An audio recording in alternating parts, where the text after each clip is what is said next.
తెలంగాణ రాష్ట్ర ప్రజలకి మీకు న్యాయమనే ఒక మాట చెప్తున్నాను. ఇది మంచి మాట.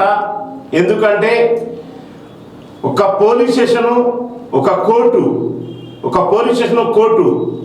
ఎవరి సొత్తు కాదు.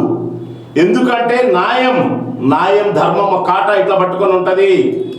చూడండి, ఎవరు ఏం తప్పు చేసినా పోలీసు వాళ్ళు వదిలేసినా కోర్టు వదలదు. రేవంత్ రెడ్డి గారు నిన్న కోర్టు చుట్టూ తిరుగుతాడు.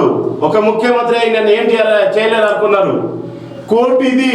కోర్టు ఎవరికైనా, సామాన్యుడికైనా, కొన్ని లక్షల కోట్ల రూపాయలకైనా, తర్వాత ఎవరికైనా కోర్టు వదలదు.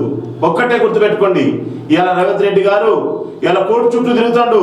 ఒక్కసారి చూడండి, పాపం అనేది చూసుకోండి. ప్రజల సొమ్మును చాలా జాగ్రత్త వాడండి. ఇది హెచ్చరిక కాదు, ఇది నేను చెప్పే మాటలు. ఇది నిజమవుతుంది.